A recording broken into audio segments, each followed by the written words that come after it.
ఇస్సాకారు చరిత్ర. ఇస్సాకారు అను పేరునకు అర్థము దేవుడు నాకు ప్రతిఫలము దయచేసెను. ఇతడు లేయా యాకోబుల 5వ కుమారుడు. ఈ విషయాన్ని మనం ఆదికాండం 30:18 చూస్తాము. ఇస్సాకారును గురించి బైబిల్ గ్రంథంలో చాలా తక్కువ విషయాలే రాయబడిను.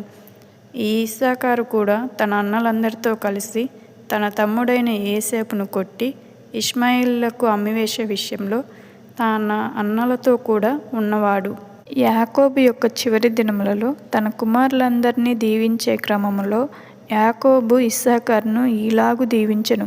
ఇస్సాకారు 2 దొడ్ల మధ్య పండుకొని ఉన్న బలమైన గాద్బవము.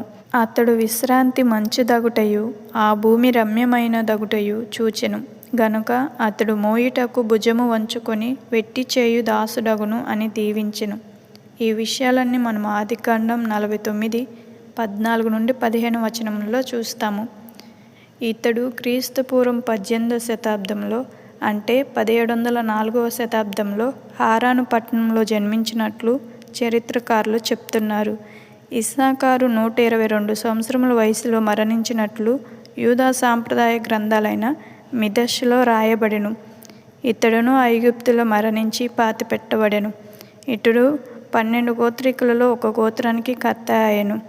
ఇస్సాకారుకు తోల, పువ్వ, యోబు, షిమ్యోను అను 4 కుమారులు కలరు. ఇతని యొక్క భార్యను గురించి బైబిల్ గ్రంథంలో ఎలాంటి ఆధారాలు లేవు కానీ ప్రాచీన యూదా సాంప్రదాయ మరియు చరిత్ర గ్రంథాలైన మిద్రాషులో ఇస్సాకారు భార్య పేరు అరీదా అని పేర్కొనబడింది. ఇస్సాకారు బ్రతికిన కాలము మరియు మరణాన్ని గురించి బైబిల్ గ్రంథంలో ఎలాంటి ఆధారాలు లేవు.